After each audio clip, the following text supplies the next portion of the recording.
আজকের ঢাকা শহরের এই নির্বাচনী জনসভায় উপস্থিত মুরব্বীবর্গ, উপস্থিত মা বোনেরা, উপস্থিত আমার ধানের শীষের প্রার্থী রবিন, উপস্থিত আমার সহকর্মীবৃন্দ এবং নেতৃবৃন্দ, আসসালামু আলাইকুম। আসসালামু আলাইকুম। কেমন আছেন আপনারা? ভালো আছেন? আচ্ছা, ঠিক আছে। এখন এই যে একটু আগে রবিন যে বক্তব্য রাখলো, এই রবিনকে চেনেন আপনারা? কে কে রবিনটা? কে? এই এলাকার ছেলে? আপনাদের সন্তান? আর কি ধানের শীষের প্রার্থী? রবিন যখন এখানে দাঁড়িয়ে এই এলাকার মানুষের কষ্টের কথা বলছিল, রবিন যখন এখানে দাঁড়িয়ে এই এলাকার সমস্যাগুলোর কথা বলছিল, তখন আমার কাছে মনে হচ্ছিল আসলেই রবিন আপনাদের সন্তান, আসলেই রবিন এই এলাকার সন্তান। তা না হলে এত নিখুঁত ভাবে এলাকার সমস্যাগুলো তুলে ধরতে পারে না, এত নিখুঁত ভাবে মানুষের কষ্টের কথা কেউ বলতে পারে না। যেই মানুষটা সারাটাক্ষণ এলাকার মানুষকে নিয়ে ব্যস্ত থাকে, যেই মানুষটা সারাটাক্ষণ নিজের এলাকার উন্নয়নের কথা চিন্তা করে, একমাত্র সেরকম মানুষের পক্ষে সম্ভব এত সুন্দরভাবে, এত পরিষ্কার ভাবে এলাকার কষ্ট এবং মানুষের কষ্ট এবং এলাকার সমস্যার কথা তুলে ধরা। এবং তার বক্তব্য শুনতে শুনতে আমার কাছে মনে হলো যে রবিনকে আমি ধানের শীষ দিয়ে সঠিক সিদ্ধান্ত গ্রহণ করেছি। আমার সিদ্ধান্ত কি সঠিক? আলহামদুলিল্লাহ। এখন প্রিয় ভাই বোনেরা, এই যে এলাকার মানুষের জন্য হাসপাতাল প্রয়োজন, এই যে এলাকার মানুষের জন্য কি জিয়া সরণী খাল পর্যন্ত, এই যে এইদিকে যে মাতাউলে যে কবরস্থান আছে, এখানে যাওয়ার জন্য যে রাস্তা প্রয়োজন, এই যে যেই সমস্যাগুলো নিয়ে আলোচনা হলো, এইরকম সমস্যা, এই যে এলাকার মানুষের কর্মসংস্থানের সমস্যা, এই যে মিল ফ্যাক্টরিগুলো বন্ধ হয়ে যাচ্ছে, এই কাজগুলো আমাদের পক্ষে করা সম্ভব ইনশাল্লাহ। আপনাদের সমর্থনে, আল্লাহর রহমতে ধানের শীষ নির্বাচিত হলে, ধানের শীষ সরকার গঠন করলে এই কাজগুলো আমরা করব। এখানে সালাউদ্দিন সাহেব একটু আগে বক্তব্য রেখেছেন, তারপরে রবিন বক্তব্য রেখেছে। দুইজনের কথা থেকে যেই কথাগুলো বেরিয়ে এসছে, যে এই এলাকায় এই যে এই রাস্তার কথা বলেছে, এই রাস্তা দেশনেত্রী খালেদা জিয়ার সময় করা হয়েছিল। এর বাইরেও আরো যেই খাল খননটা আছে, এই প্রজেক্টও করা হয়েছিল দেশনেত্রী খালেদা জিয়ার সময়। এরকম অনেকগুলো কাজ আছে এখানে করা হয়েছিল। ইনশাআল্লাহ দেশনেত্রী খালেদা জিয়ার সময় বিএনপি এই এলাকার মানুষের সমস্যা সমাধানের জন্য যেই ধারা অব্যাহত রেখেছিল, আগামী দিন বিএনপি সরকার গঠন করলে আমরা সেই ধারা আবারও অব্যাহত রাখবো। প্রিয় ভাই বোনেরা, যেই শিল্প কারখানাগুলো বন্ধ হয়ে গেছে, ওই জায়গাটা শ্যামপুর যে শিল্প এলাকা আছে, সেই শিল্প এলাকায় আমরা যে কারখানাগুলো বন্ধ হয়ে গেছে, এবং একই সাথে আরো কিভাবে নতুন নতুন কারখানা তৈরি করা যায়, আমরা সেই ব্যাপারে অবশ্যই পদক্ষেপ নিব। কারণ আমাদের দেশে শুধু এই এলাকায়, সমগ্র বাংলাদেশে একটি বড় সমস্যা হচ্ছে আমাদের তরুণদের, আমাদের যুবকদের, যাতে তাদের কর্মসংস্থানের সমস্যা। সেজন্যই আমরা এরই মধ্যে আপনারা দেখেছেন, কিছুদিন আগে পত্রপত্রিকায় আপনারা দেখেছেন, সংবাদে আপনারা দেখেছেন যে বিভিন্ন দেশের রাষ্ট্রদূতদের সাথে আমি কথা বলেছি। তাদের সাথে কথা বলার সময় আমি তাদেরকে বলেছি, আমরা চাই আপনাদের দেশের যারা বিনিয়োগকারী আছে তাদেরকে আমরা এই দেশে নিয়ে আসতে চাই। আমরা চাই এই দেশে এসে তারা মিল ফ্যাক্টরি তৈরি করুক, যাতে আমাদের দেশের যুবকদের, তরুণদের, আমাদের দেশের মেয়েদের, আমাদের দেশের বোনদের যাতে কর্মসংস্থানের ব্যবস্থা হয়। এবং প্রত্যেকটি দেশের রাষ্ট্রদূত আমার সাথে একমত প্রকাশ করেছে যে ইনশাল্লাহ নির্বাচন হয়ে গেলে বিএনপি যদি সরকার গঠন করে, তাহলে তারা তাদের বিনিয়োগকারীদেরকে এই দেশে নিয়ে আসবে এবং মিল ফ্যাক্টরি কলকারখানা তৈরি হবে।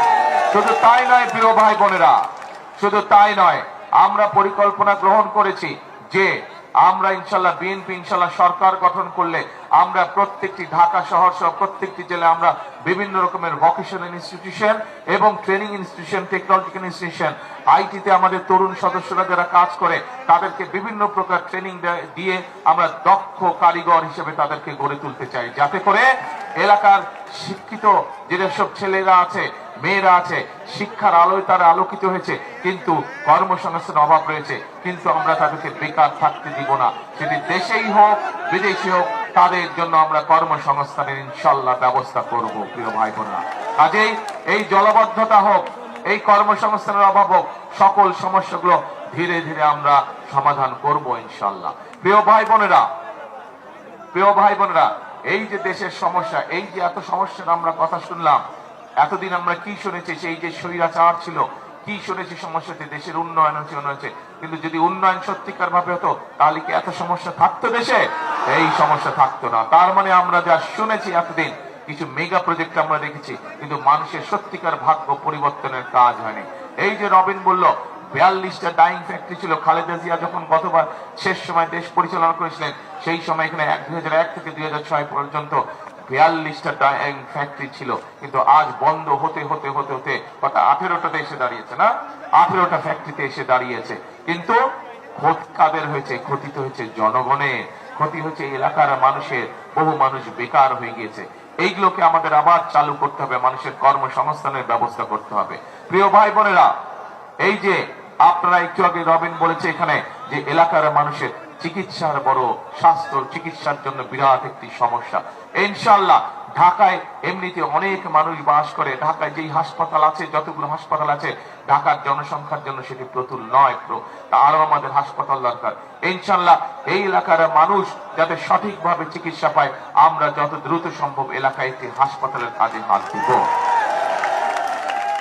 প্রিয় ভাই বোনেরা, শুধু এই এলাকার মানুষের হাসপাতালের সমস্যাই নয় বা চিকিৎসার সমস্যা নয়, আমরা পরিকল্পনা গ্রহণ করেছি যে সমগ্র বাংলাদেশে, সেটি শহরে হোক, সেটি গ্রামে হোক, খেটে খাওয়া, বিশেষ করে খেটে খাওয়া মানুষ যারা আছে, বিশেষ করে মা এবং বোনেরা এবং শিশুরা, তাদের কাছে আমরা ঘরে ঘরে চিকিৎসা সেবা পৌঁছে দিতে চাই। এবং সেই জন্য আমরা সিদ্ধান্ত করেছি, বিএনপি সরকার গঠন করলেই পরে ইনশাআল্লাহ আমরা পর্যায়ক্রমিকভাবে সমগ্র সারা বাংলাদেশে আমরা 1 লক্ষ স্বাস্থ্যকর্মী নিয়োগ দিব। এই স্বাস্থ্যকর্মীরা ঘরে ঘরে যাবে, ঘরে ঘরে গিয়ে ছোটখাটো অসুখ বিসুখ যেগুলো ঘরে বসে চিকিৎসা দেওয়া যায়, সেই চিকিৎসা তারা মা বোনদেরকে দিবে, ছোট শিশুদেরকে তারা দিবে, যাতে তাদেরকে হাসপাতাল পর্যন্ত যেতে না হয়, ঘরে বসেই যাতে চিকিৎসার সুবিধা তারা পায়। এবং একই সাথে 1 লক্ষ কর্মসংস্থানের সুযোগ হবে। হতে পারে আপনাদের এলাকা থেকে অনেক বোনেরা, অনেক মেয়েরা সেই স্বাস্থ্যকর্মী চাকরি পাবে ইনশাআল্লাহ। প্রিয় ভাই বোনেরা, প্রিয় ভাই বোনেরা, এই যে কথাগুলো বললাম আপনাদেরকে, এই কথাগুলো এই জন্যই বললাম যে এই মুহূর্তে যদি আপনারা চিন্তা করে দেখেন, বিএনপি হচ্ছে একমাত্র রাজনৈতিক দল, যেই রাজনৈতিক দলের দেশ পরিচালনা করার, দেশ চালানোর, বাংলাদেশের মানুষের ভাগ্য পরিবর্তনের জন্য কর্মসূচি রয়েছে। বিএনপি একমাত্র দল যেই দলের দেশকে সামনে দিকে নিয়ে যাওয়ার জন্য পরিকল্পনা রয়েছে, এবং বিএনপি এই মুহূর্তে একমাত্র রাজনৈতিক দল যাদের দেশ পরিচালনার অভিজ্ঞতা রয়েছে। এই মুহূর্তে আর কোন দল আছে বাংলাদেশে যাদের দেশ চালানোর অভিজ্ঞতা আছে? দেশ চালানোর অভিজ্ঞতা নাই। কাজে প্রিয় ভাই বোনেরা, অনেক রাজনৈতিক দলের নেতারা হয়তো অনেক বড় বড় বক্তৃতা দিতে পারে, কিন্তু 20 কোটি দেশের মানুষ, 20 কোটি যেই দেশের জনসংখ্যা, সেই দেশকে পরিচালনা করা এত সহজ ব্যাপার নয়। এবং এই অভিজ্ঞতা একমাত্র বাংলাদেশ জাতীয়তাবাদী দল বিএনপির আছে। এখানে বহু মুরব্বী উপস্থিত আছেন, সেই মুরব্বীদের নিশ্চয়ই খেয়াল আছে, দেশ স্বাধীনের পরে যারা দেশ পরিচালনা করেছিল, সেই সময় নিশ্চয়ই মনে আছে আপনাদের যে কি হয়েছিল আইন শৃঙ্খলার অবস্থা। শুধু তাই নয়, সেই সময় দেখা গিয়েছিল 1974 সালে দেশে দুর্ভিক্ষ ঘটেছিল, এবং দুর্ভিক্ষে লক্ষ লক্ষ মানুষ না খেয়ে মারা গিয়েছিল। পরবর্তীতে যখন 1976-77 সালে যখন শহীদ রাষ্ট্রপতি জিয়া রহমান দেশ পরিচালনার দায়িত্ব পান, তখন সেই দুর্ভিক্ষ পীড়িত বাংলাদেশকে উনি খাদ্য রপ্তানির দেশে পরিণত করেছিলেন। উনি বাংলাদেশে খাদ্যের উৎপাদন দ্বিগুণ করেছিলেন শহীদ রাষ্ট্রপতি জিয়া রহমান, সেই সময় বিএনপি সরকার। শুধু তাই নয়, মুরব্বীরা, এখানে এলাকার মুরব্বীরা সাক্ষী আছেন, সেই সময় দেশের মানুষের নিরাপত্তা কি অবস্থা হয়েছিল, আইন শৃঙ্খলা বিশৃঙ্খলা তৈরি হয়েছিল, কিন্তু শহীদ রাষ্ট্রপতি জিয়া রহমান কঠোর রাস্তায় সেটি নিয়ন্ত্রণ করেছিলেন। প্রিয় ভাই বোনেরা, পরবর্তীতে 90 স্বৈরাচার আন্দোলনে সময়, এই যে এখানে সালাউদ্দিন সাহেব বসে আছেন, সেই 90 স্বৈরাচার আন্দোলনের সময় উনার একটি বিরাট বড় ভূমিকা ছিল সেই আন্দোলনের সময়। এবং সেই সময় 1991 সালে যখন দেশনেত্রী খালেদা জিয়া এই দেশের শাসনভার পেলেন, দেশের মানুষ যখন তাকে দায়িত্ব দিল, তখন আমরা দেখলাম যে এই যে আজকে যে বেকার সমস্যা, এই যে যেই বেকার সমস্যার কথা বলেন, মিল ফ্যাক্টরি বন্ধ হলো, খালেদা জিয়ার সময় দেখেছি সেই সময় আমরা হাজার হাজার কর্মসংস্থানের ব্যবস্থা হয়েছিল, হাজার হাজার মিল ফ্যাক্টরি তৈরি হয়েছিল, দেশে মানুষের বেকারত্বের সমস্যা কমে এসেছিল। বাংলাদেশকে খালেদা জিয়া এমার্জিং টাইগারে পরিণত করেছিলেন, আন্তর্জাতিকভাবে বাংলাদেশকে বলতে এমার্জিং টাইগার। শুধু তাই নয় প্রিয় ভাই বোনেরা, বিএনপি যেরকম অতীতে কঠোর হস্তে আইন শৃঙ্খলা পরিস্থিতি নিয়ন্ত্রণ করেছে, বিএনপি যেরকম দুর্ভিক্ষের দেশ থেকে খাদ্য রপ্তানি, খাদ্য দ্বিগুণ খাদ্য উৎপাদনের দেশে পরিণত করেছে, বিএনপি যেরকম বাংলাদেশকে কর্মসংস্থানের দিক দিয়ে এমার্জিং টাইগারে পরিণত করেছিল, ঠিক একইভাবে 2001 সালে যখন দেশনেত্রী খালেদা জিয়া দেশের দায়িত্বভার পান, তখন বাংলাদেশকে সেই সময় এই যে যেই স্বৈরাচার পালিয়ে গিয়েছে, তারা বাংলাদেশকে দুর্নীতিতে চ্যাম্পিয়ন করেছিল। কিন্তু খালেদা জিয়া দায়িত্ব পাওয়ার পরে ধীরে ধীরে ধীরে ধীরে 2006 সালে 2005 সালে বাংলাদেশকে সেই দুর্নীতির কালিমা থেকে উনি মুক্ত করেছিলেন, বাংলাদেশকে দুর্নীতি থেকে বের করে নিয়ে গিয়েছিলেন। কাজেই দুর্নীতি থেকে নিজেকে নিয়ন্ত্রণ করতে হয়, দুর্নীতির করাল গ্রাস থেকে যদি দেশকে বের করতে হয়, দেশকে যদি আইন শৃঙ্খলা দেশে ফিরিয়ে নিয়ে আসতে হয়, একমাত্র সেই অভিজ্ঞতা প্রিয় ভাই বোনেরা একমাত্র বিএনপিরই আছে। বিএনপি নামক এই রাজনৈতিক দলটি তারই একমাত্র আছে। আজকে সেই জন্য এই যে 12 তারিখে নির্বাচন হবে, 12 তারিখে আজকে শুধু নির্বাচনে ভোট দিলেই চলবে না, সেই ভোটকে আমাদের পরিণত করতে হবে দেশ গঠনের নির্বাচনে। আমাদের এই নির্বাচনে যেরকম আমরা মানুষের ভোটের অধিকারকে প্রয়োগ করব, একই সাথে এই নির্বাচন হতে হবে দেশ গঠনের নির্বাচন। এই যে এলাকার মানুষের সমস্যা, এই যে এলাকার সমস্যা, এই সমস্যাগুলো একমাত্র সমাধান করতে পারে জনগণের সরকার। যেই সরকার জনগণের দ্বারা গঠিত হবে, এই সমস্যার সমাধান করতে পারে একমাত্র সেই সকল ব্যক্তি যাদের সাথে জনগণের সম্পর্ক রয়েছে, যাদের সাথে এলাকার মানুষের সম্পর্ক রয়েছে, সেই মানুষগুলোই এলাকার সমস্যার সমাধান করতে পারে। কাজে প্রিয় ভাই বোনেরা, আসুন আজকে আমাদেরকে সিদ্ধান্ত নিতে হবে যে আমরা কিছু সংখ্যক লোকের বিভ্রান্তিমূলক কথায় বিভ্রান্ত হব কিনা। আমরা মানুষের কাছে সেই সকল ওয়াদাই করতে চাই যেই সকল ওয়াদা পূরণ মানুষের পক্ষে সম্ভব। আমরা সারা বাংলাদেশে গৃহিণীদের কাছে, মায়েদের কাছে তাদেরকে স্বাবলম্বী করার জন্য ফ্যামিলি কার্ড পৌঁছে দিতে চাই। এই ফ্যামিলি কার্ডের মাধ্যমে আমরা মাদেরকে, গৃহিণীদেরকে আমরা সরকারের পক্ষ থেকে মিনিমাম একটি সুবিধা পৌঁছে দিতে চাই, যাতে করে আস্তে আস্তে খেটে খাওয়া পরিবারগুলো, খেটে খাওয়া মানুষগুলো যাতে আস্তে আস্তে স্বাবলম্বী হয়ে দাঁড়াতে পারে। আমরা ঠিক একইভাবে কৃষক ভাইদের কাছে কৃষি কার্ড পৌঁছে দিতে চাই। এই কৃষি কার্ডের মাধ্যমে আমরা কৃষক ভাইদেরকে তাদের কাছে সহযোগিতা পৌঁছে দিতে চাই, যাতে করে আমাদের সারা বাংলাদেশে কৃষক ভাইরা যাতে করে ধীরে ধীরে স্বাবলম্বী হয়ে উঠতে পারে। একই সাথে প্রিয় ভাই বোনেরা, আমরা দেশের মানুষকে স্বাস্থ্য সেবা দেওয়ার জন্য আমরা স্বাস্থ্য কর্মী নিয়োগ করতে চাই। আমরা দেশের তরুণ সমাজ, দেশের যুবকদেরকে আমরা বিভিন্ন রকম ট্রেনিং দিয়ে দক্ষ মানুষে পরিণত করতে চাই, যাতে আমরা বেকার কোনো না থাকে বাংলাদেশে। একই সাথে আমরা সারা বাংলাদেশে যেখানে যে শিল্পের প্রয়োজন, ধীরে ধীরে আমরা বাংলাদেশকে একটি শিল্পর দেশ, শিল্প নগরী না বরং শিল্পের দেশ হিসেবে আমরা গড়ে তুলতে চাই। প্রিয় ভাই বোনেরা, আমরা এমন একটি বাংলাদেশ গড়ে তুলতে চাই, বিএনপি এমন একটি বাংলাদেশ গড়ে তুলতে চায় যেই বাংলাদেশে নারী পুরুষ নির্বিশেষে প্রত্যেকটি মানুষ নিরাপদে রাস্তায় চলাচল করতে পারবে, দিনের যে কোনো সময় তারা নিরাপদে রাস্তায় চলাচল করতে পারবে। আমরা এমন একটি বাংলাদেশ ধীরে ধীরে গড়ে তুলতে চাই যেই বাংলাদেশে যে কোনো মানুষ, ব্যবসায়ী হোক, চাকরিজীবী, পেশাজীবী যেই হোক না কেন, যে ছোট ব্যবসায়ী হোক, বড় ব্যবসায়ী হোক, মাঝারি ব্যবসায়ী হোক, যে কোনো মানুষ নিরাপত্তার সাথে দুশ্চিন্তা মুক্ত ভাবে তার ব্যবসা বাণিজ্য সে চালাতে পারবে।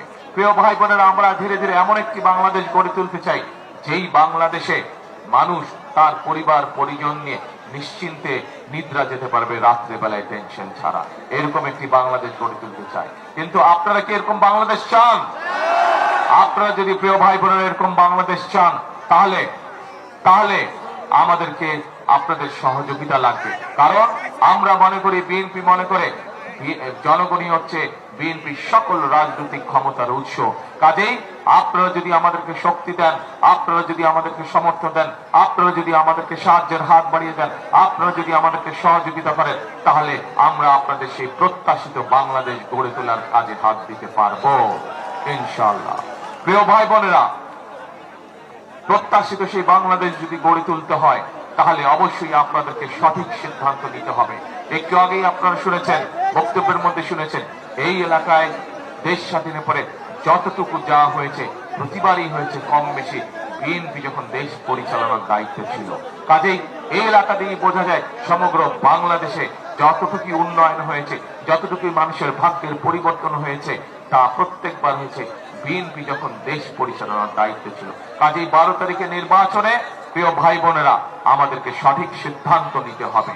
12 তারিখের নির্বাচনে আমাদেরকে সেই সিদ্ধান্ত নিতে হবে যে সঠিক সিদ্ধান্ত নিলে জনগণের রাজনৈতিক অধিকার যেমন প্রতিষ্ঠিত হবে, ঠিক একইভাবে জনগণের ভাগ্য পরিবর্তনের রাজনীতি শুরু হবে। জনগণের ভাগ্য পরিবর্তনের জন্য পরিকল্পনা বাস্তবায়ন হবে।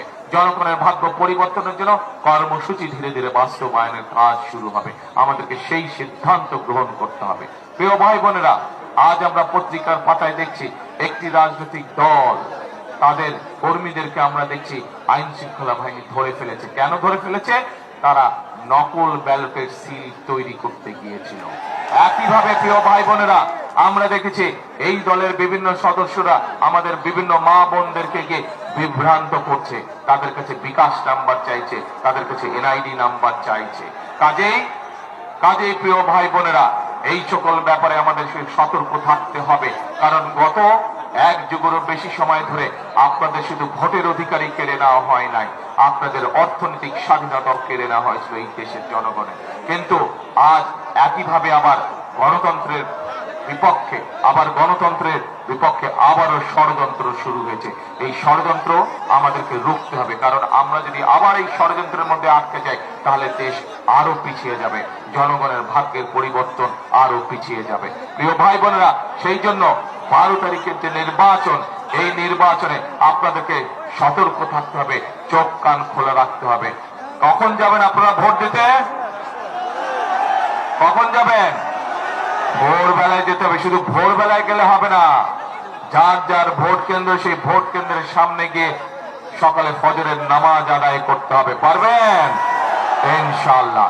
এবং ফজরের নামাজ আদায় করে ভোট কেন্দ্রের সামনে দাঁড়াতে হবে। এবং শুধু ভোট দিয়ে চলে আসলেই হবে না, একদম শেষ পর্যন্ত অপেক্ষা করতে হবে। কারণ এই ষড়যন্ত্রকারীরা, তাদের এত দুষ্টামি বুদ্ধি আছে যে তারা কোনো না কোনো ষড়যন্ত্রের চেষ্টা করবে। কিন্তু জনগণ যদি সজাগ থাকে, জনগণ যদি সতর্ক থাকে, তাহলে সব ষড়যন্ত্র ইনশাআল্লাহ ব্যর্থ হয়ে যাবে। এবং ভোট শেষ হলে ভোট গুনে হিসাব নিকাশ বুঝে তারপরে বাড়িতে ফিরে আসবেন। কারণ এলাকার যদি মানুষের ভাগ্যের পরিবর্তন করতে হয়, এলাকার যদি উন্নয়ন করতে হয়, প্রিয় ভাই বোনেরা, আগেই বলেছি সঠিক ব্যক্তিকে নির্ধারণ করতে হবে, সঠিক ব্যক্তিকে নির্বাচন করতে হবে, সঠিক প্রতীককে নির্বাচন করতে হবে। সঠিক প্রতীক কোনটি বলুন তো? ধানের শীষ। এই যে প্রিয় ভাই বোনেরা, আপনাদের সামনে আমি একটু সংক্ষেপে তুলে ধরেছি, এতক্ষণ সংক্ষেপে বলেছি যে কি কি পরিকল্পনা আমাদের রয়েছে। একটু পরে এই স্ক্রিনের মধ্যে আপনাদেরকে সাথে নিয়ে আমি একটি বক্তব্য শুনবো। জাতির সামনে আমি আমাদের বক্তব্য উপস্থাপন করছি, গতকাল বিটিভি এসে রেকর্ড করে নিয়ে গেছে। এই 7:15 সময় একটু পরে দেখাবে, বিটিভি থেকে প্রচারিত হবে। আমি আপনাদের এই হাজার হাজার মানুষকে সাথে নিয়ে আমি দেখবো বক্তব্য। শুনবেন নাকি বক্তব্য আমার? এই বক্তব্যটা শেষ করবো, তারপরে একটু পরে স্ক্রিনের মধ্যে বিটিভির বক্তব্য হবে, প্রচারিত হবে, দেখবেন। চলেন ইনশাআল্লাহ সবাই মিলে বক্তব্য দেখবো। কিন্তু প্রিয় ভাই বোনেরা, বক্তব্য তো দেখবো, ওখানে আমি আরো পরিকল্পনার কথা বলেছি, সেই পরিকল্পনা শুনবো। কিন্তু বললেন তো আপনারা সঠিক প্রতীক হচ্ছে ধানের শীষ, সবই বুঝলাম, কিন্তু 12 তারিখে আপনাদের কি পরিকল্পনা বলেন তো আমাকে? পরিকল্পনাটা কি আপনাদের? আরে শুধু ধানের শীষ কেমন করে পরিকল্পনা হয়? ধানের শীষ কি করবেন 12 তারিখে? হ্যাঁ, সিল দিতে হবে ধানের শীষে। সারাদিন ইনশাল্লাহ ধানের শীষে সিল দিতে হবে, ঠিক ইনশাল্লাহ। তাহলে প্রিয় ভাই বোনেরা, কতক্ষণ বাকি আছে?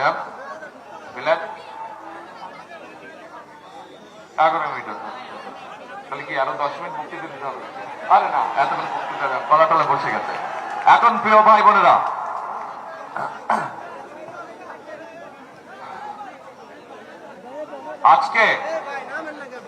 আজকে প্রিয় ভাই বোনেরা সেই সময় এসেছে যেই সময় এই দেশকে বাঁচাতে হবে। এই যে আমাদের জুলাই যোদ্ধারা যারা শহীদ হয়েছে, জুলাই আগস্টের আন্দোলনে যে হাজার হাজার মানুষ বিভিন্ন ভাবে আহত হয়েছে, গত 16 বছর ধরে আমাদের দলের সহ বিভিন্ন দলের বিভিন্ন নিরপেক্ষ মানুষ বিভিন্ন ভাবে গুম, হত্যা, খুনের শিকার হয়েছে। লক্ষ লক্ষ মানুষ গায়েবী মামলার শিকার হয়েছে। এই যে রবিন সহ এলাকার যত নেতৃবৃন্দ আছে, প্রায় প্রত্যেকটি মানুষ মিথ্যা মামলার শিকার আছে। এই এলাকায় যে আমার সামনে হাজারো মানুষ বসেছে, এর মধ্যেও বহু মানুষ আছেন যারা মিথ্যে মামলা কাঁধে নিয়ে ঘুরে ফিরে বেরিয়েছেন। আপনারা ঘুরে বেরিয়েছেন, দিনের পর দিন কোর্টের বারান্দায় থাকতে হয়েছে, দিনের পর দিন জেলখানার মধ্যে থাকতে হয়েছে। এই জনগণের মধ্যে বহু মানুষ রয়ে গিয়েছেন। প্রিয় ভাই বোনেরা, এখন প্রিয় ভাই বোনেরা, 1971 সালে আমাদের মুক্তিযোদ্ধারা জীবন বাজি রেখে যুদ্ধ করেছিলেন, বহু মুক্তিযোদ্ধা শহীদ হয়েছিলেন।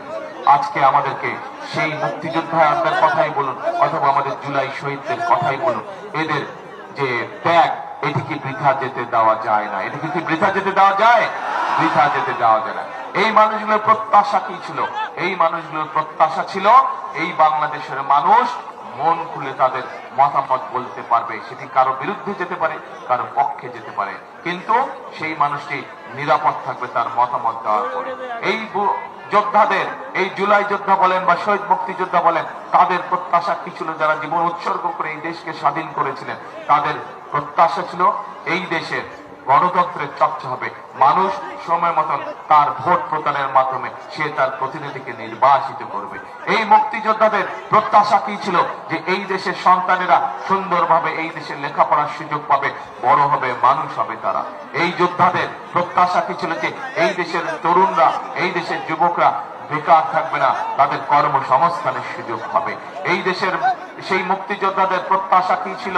প্রত্যাশা ছিল এই দেশের মানুষ তার ন্যূনতম চিকিৎসা এই দেশে বসেই তারা পাবে। তাদের প্রত্যাশা ছিল এই দেশের কৃষক, এই দেশের শ্রমিক, এই দেশের মা বোনেরা তারা স্বাবলম্বী ভাবে গড়ে উঠবে, অর্থনৈতিক ভাবে তার স্বাবলম্বী হয়ে গড়ে উঠবে। প্রিয় ভাই বোনেরা, যেই মানুষগুলো জীবন বিসর্জন দিয়ে আজকে আমাদের গণতান্ত্রিক অধিকার ফিরিয়ে দিয়ে গেছে, তাদের প্রতি যদি আমাদের সম্মান রাখতে হয়, তাদেরকে যদি আমাদের তাদের ত্যাগকে যদি আমাদের শ্রদ্ধা করতে হয়, তাহলে প্রিয় ভাই বোনেরা আমাদেরকে আগামী দিনে কাঁধে কাঁধ মিলিয়ে আমাদেরকে কাজ করতে হবে। এই দেশকে আমাদেরই গড়ে তুলতে হবে। প্রিয় ভাই বোনেরা, আমার মা দেশনেত্রী খালেদা জিয়ার কথা আপনারা জানেন। এই মানুষটিকে কিভাবে এই স্বৈরাচার, যেই স্বৈরাচার দেশ ছেড়ে পালিয়ে গেছে, আপনারা দেখেছেন প্রত্যেকটা মানুষ আজকে এখানে সারা বাংলাদেশের মানুষ আজ সাক্ষী আছেন কিভাবে সেই মানুষটিকে অত্যাচার, নির্যাতন, জেল জুলুম করা হয়েছিল।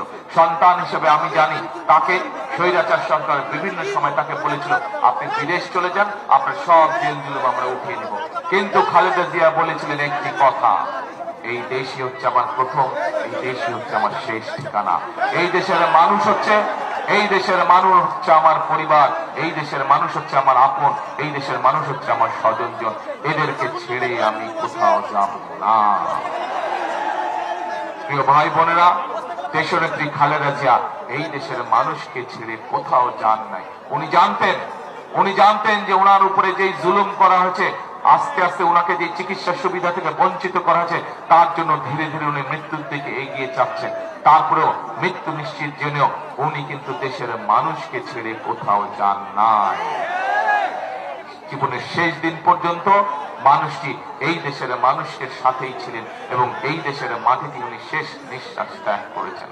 প্রিয় ভাই বোনেরা, আজ দেশনেত্রীর সেই কথা যদি আমরা মনে রাখি, তাহলে দেশনেত্রী যতবার দেশ পরিচালনার সুযোগ পেয়েছেন, সব সময় উনি দেশের মানুষের জন্য কাজ করছেন। কিভাবে দেশের মানুষের ভাগ্যের পরিবর্তন করা যায়, কিভাবে দেশের মেয়েদেরকে শিক্ষার আলো পৌঁছে দেওয়া যায়, কিভাবে দেশের তরুণ সমাজকে কর্মসংস্থানের ব্যবস্থা করা যায়, কিভাবে দেশকে দুর্নীতির করাল গ্রাস থেকে বের করে নিয়ে আসা যায়, কিভাবে দেশের আইন শৃঙ্খলা রেখে ঠিক করে দেশের মানুষকে নিরাপদ রাখা যায়, এটিই ছিল তার সর্বোচ্চ অগ্রাধিকার। এইগুলোই ছিল সারাক্ষণ, এই সকল বিষয় নিয়ে উনি প্রতিটা মুহূর্ত কাটিয়েছেন। প্রিয় ভাই বোনেরা, আসুন আজ সময় এসেছে 12 তারিখের নির্বাচনে আমরা যেরকম সঠিক ব্যক্তিকে নির্বাচিত করব, 12 তারিখের নির্বাচনে আমরা যেরকম সঠিক প্রতীকে সিল মারব, সেই একইভাবে 12 তারিখের নির্বাচন হতে হবে আমাদের দেশ গঠনের নির্বাচন। 12 তারিখের নির্বাচন হতে হবে আমাদের মানুষের ভাগ্য পরিবর্তনের নির্বাচন। 12 তারিখের নির্বাচন হতে হবে দেশের ভাগ্য পরিবর্তনের নির্বাচন। কাজেই 12 তারিখের নির্বাচন শুধু গণতন্ত্রের ভিতকে প্রতিষ্ঠিত করার নির্বাচনই নয়, 12 তারিখের নির্বাচন হচ্ছে আমাদের দেশ গঠনের নির্বাচন। প্রিয় ভাই বোনেরা, খালেদা জিয়া যেরকম বলেছিলেন এই দেশই হচ্ছে তার প্রথম এবং শেষ ঠিকানা। এখানে উপস্থিত হাজারো ভাই বোন, প্রত্যেকটি মানুষ, আমাদের প্রত্যেকের প্রথম এবং শেষ ঠিকানা হচ্ছে এই বাংলাদেশ, তাই নয় কি? এই বাংলাদেশে এই মাটি হচ্ছে আমাদের প্রথম এবং শেষ ঠিকানা। কাজেই এই বাংলাদেশকে আমাদের ভবিষ্যৎ বংশধরদের জন্য সুন্দরভাবে গড়ে তুলতে হবে। এই বাংলাদেশের মানুষের ভাগ্যের যদি পরিবর্তন করতে হয়, তাহলে আমাদেরকেই শক্ত হাতে কাজ করতে হবে, আমাদেরকে কাঁধে কাঁধ মিলিয়ে কাজ করতে হবে। প্রিয় ভাই বোনেরা, আপনাদের সামনে সংক্ষেপে আমি তুলে ধরেছি আমার যে বক্তব্য একটু পরে প্রচারিত হবে, সেই বক্তব্যে আপনারা দেখবেন যে আমরা দেশের জন্য কি পরিকল্পনা গ্রহণ করেছি। আজ আমি যদি আপনাদের সামনে দাঁড়িয়ে আমাদের রাজনৈতিক প্রতিপক্ষ যারা আছে তাদের সম্পর্কে যদি আমি বিভিন্ন রকম কথা বলতাম, তাদের গীবত গাইতাম, তাহলে কি বাংলাদেশের মানুষের বা আপনাদের কোনো উপকার হতো? আপনাদের কোনো উপকার হতো না। জনগণ কি চায়? জনগণ চায় পরিকল্পনা। জনগণ কি চায়? জনগণ চায় কর্মসূচি। জনগণ কি চায়? জনগণ চায় তাদের সামনে কোন দল কি করবে। প্রিয় ভাই বোনেরা, আগেই বলেছি, আবারও বলছি, এই মুহূর্তে বিএনপি হচ্ছে একমাত্র দল যাদের সামনে দেশ এবং দেশের মানুষের জন্য কর্মসূচি রয়েছে। বিএনপি একমাত্র দল যাদের সামনে দেশ এবং দেশের মানুষের জন্য পরিকল্পনা রয়েছে, এবং বিএনপি একমাত্র দল যাদের দেশ চালানোর অভিজ্ঞতা এক নয়, একাধিকবার, 2-এরও বেশি, 3-এরও বেশি অভিজ্ঞতা রয়েছে। কাজে যেই দলটির অভিজ্ঞতা কয়েকবার রয়েছে দেশ পরিচালনার জন্য, সেই দলটির কাছে দেশ এবং দেশের মানুষের ভবিষ্যৎ নিরাপদ থাকতে পারে। একমাত্র বিএনপি হচ্ছে সেই দল।